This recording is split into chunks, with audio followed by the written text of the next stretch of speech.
किसान मोर्चा के बैनर तले हो रहे किसान से बात पंचकोशी यात्रा का आज तीसरा और समापन दिवस था। पंचकोशी यात्रा मार्ग के ग्रामीण अंचल में कृषि कानूनों के साथ किसानों की आय, महंगाई जैसे अलग अलग मुद्दों पर चर्चा की गई। यात्रा के विभिन्न पड़ाव रामेश्वर, पांचों पांडव, गणेशपुर, हरहुआ, पंचकोशी, सोनवा तालाब, कपिल धारा परिक्षेत्र में गणेशपुर, पोखरा, भरलाई, सारंग तालाब पर स्थानीय जनों विशेषकर महिला मजदूरों के बीच कृषि कानून से होने वाले नुकसान पर नुक्कड़ सभाएं भी हुई। शास्त्रों में बताया गया है कि पंचकोशी यात्रा के दौरान यात्रियों को अन्नमय, प्राणमय, मनमय, विज्ञानमय और आनंदमय इन पांचों कोशों की अनुभूति होती है। वेदों में माना गया है कि ये 5 कोश के हमारे मूलभूत गढ़ हैं। इन 5 कोशों में सर्वप्रथम है अन्न कोश और किसान संवाद। पंचकोशी यात्रा का उद्देश्य भी अनाज को उपजाने और उनके सामान से जुड़ा हुआ है। अन्न और अन्नदाता किसानों के प्रति हमारी सरकारें थोड़ी संवेदनशीलता दिखाएं। खेती किसानें लगातार घाटे का सौदा बनती जा रही है।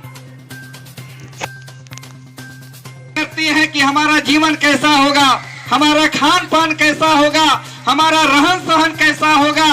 आज हम लोग उसी रहन सहन के पर बात करने के लिए आए हैं और आज बात नहीं कर रहे हैं, 3 दिन से बात कर रहे हैं और 3 दिन से नहीं, पिछले 3 महीने से दिल्ली के सरहद पर आप सब जानते हैं कि लाखों लाख किसान आज अपनी खेती को बचाने के लिए, अपनी मिट्टी को बचाने के लिए, भारत की संस्कृति को बचाने, आपके पेट में जो अन्न जाता है उस अन्न की स्वायत्तता को बचाने के लिए संघर्ष कर रहा है।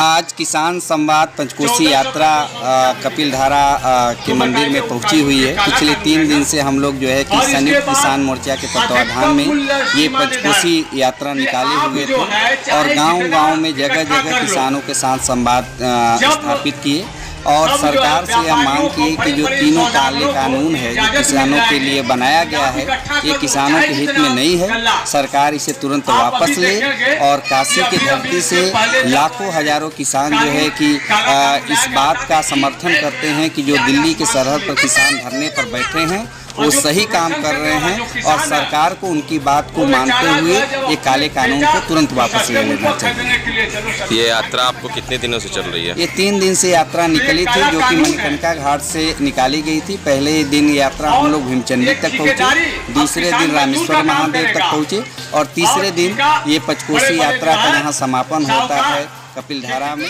यहाँ पर हम